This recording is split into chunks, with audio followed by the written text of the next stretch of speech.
जनवरी 2025 में जेप्टो की Android app पर 1 किलो प्याज 43 रुपीज में मिल रहे थे। वहीं आईफोन पर इनका रेट 57 रुपीज पर किलो था। 500 ग्राम अंगूर आईफोन पर 146 रुपीज में मिल रहे थे, लेकिन एंड्रॉइड पर इनकी कीमत सिर्फ 65 रुपीज थी। मैगी के पैकेट का साइज घटकर 80 ग्राम से 55 ग्राम हो गया है। थम्स अप और कोका कोला की 20 रुपए में आने वाली छोटी बोतल्स का साइज 250 ml से 200 ml हो गया है। लिटरली टॉयलेट पेपर का साइज भी छोटा होता है। कंपनीज जानबूझकर ऐसे प्रोडक्ट्स बनाती हैं जो कुछ समय तक ही चले और फिर खराब हो जाए, इवन दो उनके पास टेक्नोलॉजी है बेहतर प्रोडक्ट्स को बनाने की। यानी कि एक तो एक कंपनीज आपके फोन को जबरदस्ती स्लो कर रही है और दूसरा बता भी नहीं रही कंज्यूमर्स को कि सॉफ्टवेयर अपडेट करने से फोन स्लो हो जाएगा। Oppo, Vivo, Realme, one plus और IQOO जैसे ब्रांड्स को तो चाइना की एक ही कंपनी BBK इलेक्ट्रॉनिक्स फोन करती है। नमस्कार दोस्तों, कल्पना कीजिए रात के 11:30 बज रहे हैं और आप घर से बाहर हैं। आपको घर लौटना है लेकिन कोई पब्लिक ट्रांसपोर्ट, बस या मेट्रो अवेलेबल नहीं है। आपके फोन की बैटरी सिर्फ 5% बची है, तो आप जल्दी से अपना फोन खोलते हैं टैक्सी बुक कराने के लिए एक ऐप के जरिए। उम्मीद यह है कि यह ऐप आपके लिए टैक्सी बुक करा देगी और आप जल्दी से घर पहुंच जाएंगे। लेकिन जैसे ही आप इस ऐप को खोलते हैं आपके होश उड़ जाते हैं। प्राइजेस नॉर्मल से दुगने हैं।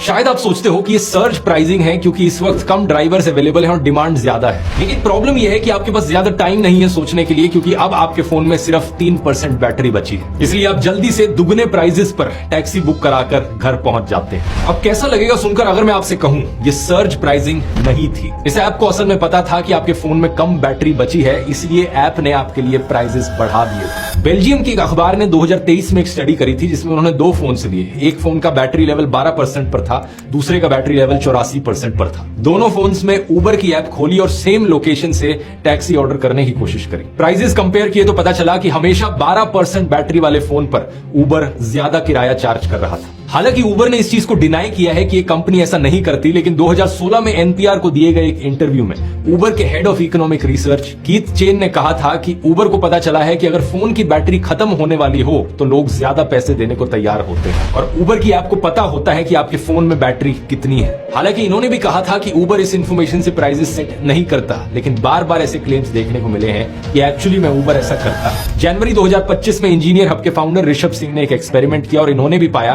कि लो बैटरी लेवल्स पर उबर कैब बुक करने के लिए लगातार ज्यादा पैसे मांग रहा था। इसके अलावा ऐसी ऐप्स पर एक और बड़ा आरोप लगता है कि ये आईफोन यूजर्स से एंड्रॉइड यूजर्स के मुकाबले ज्यादा पैसे मांगते हैं सेम ही चीज के। इस ट्वीट को देखिए, जेप्टो पर भी यही करने का आरोप लगा है। हरी शिमला मिर्च जो एंड्रॉइड फोन पर 21 रुपए में मिल रही है, आईफोन पर उसके लिए 107 रुपए मांगे जा रहे हैं। इस तरीके के इंसिडेंट्स पिछले कुछ सालों से लगातार बढ़ते जा रहे हैं, जहां पर कंपनीज ये अजीबोगरीब तरीके अपना रही हैं कस्टमर्स को लूटने के और बेवकूफ बनाने के। ये सिर्फ किसी एक प्रोडक्ट या एक सर्विस की बात नहीं है, कंपनीज ये बड़े स्केल पर ऐसा कर रही हैं और सिस्टमैटिकली ऐसा कर रही हैं। आइए आज के वीडियो में इस मुद्दे को गहराई से समझते हैं और जानते हैं 5 ऐसे तरीके जिनका कंपनीज इस्तेमाल कर रही हैं आप लोगों को बेवकूफ बनाने के लिए।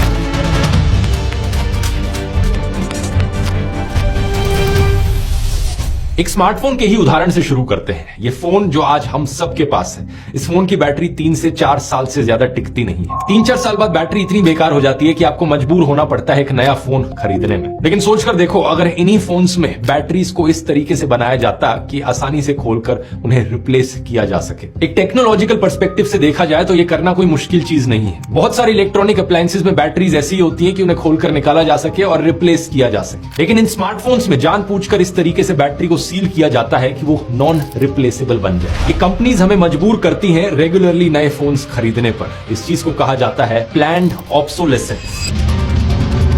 कंपनीज जानबूझकर ऐसे प्रोडक्ट्स बनाती हैं जो कुछ समय तक ही चले और फिर खराब हो जाए, इवन दो उनके पास टेक्नोलॉजी है बेहतर प्रोडक्ट्स को बनाने की। जैसे कि काफी समय से कस्टमर्स ने आरोप लगाया है कि एप्पल अपने आईफोन्स को स्लो कर देता है ताकि लोग नया आईफोन खरीदें। 2018 में इटली की कॉम्पिटिशन अथॉरिटी ने एक इन्वेस्टिगेशन की जिसमें सामने आया कि कुछ सॉफ्टवेयर अपडेट्स के बाद स्मार्टफोन्स की परफॉर्मेंस खराब हो जाती है। इन्होंने इसके बाद एप्पल पर 1 करोड़ यूरोस का और सैमसंग पर 50 लाख यूरोस का फाइन भी लगाया। इस इन्वेस्टिगेशन के दौरान यह पाया गया कि जब इन कंपनीज के नए सॉफ्टवेयर अपडेट्स आते हैं तो वो नए सॉफ्टवेयर अपडेट्स पुराने फोन्स को जानबूझकर स्लो कर देते हैं। 2020 में फ्रांस ने भी एप्पल पर कंज्यूमर्स को बताए बिना पुराने फोन्स को स्लो करने के लिए 2.5 करोड़ यूरोस का फाइन लगाया। यानी कि एक तो एक कंपनीज आपके फोन को जबरदस्ती स्लो कर रही है और दूसरा बता भी नहीं रही कंज्यूमर्स को कि सॉफ्टवेयर अपडेट करने से फोन स्लो हो जाएगा। एप्पल ने खुद भी इस बात को स्वीकार किया कि पुराना होने पर कुछ आईफोन मॉडल्स को स्लो किया जाता है, लेकिन उन्होंने बहाना दिया कि यह सिर्फ इसलिए किया जाता है क्योंकि पुराना होने पर फोन की बैटरी परफॉर्मेंस खराब हो जाती है और उनके अनएक्सपेक्टेडली बंद होने के चांसेस बढ़ जाते हैं। अब सवाल ये कि अगर ऐसा होता है तो फोन में रिप्लेसेबल बैटरी क्यों नहीं बना देते, बैटरी रिप्लेस करने के ऑप्शन क्यों नहीं देते आसानी से। पिछले साल की इस खबर को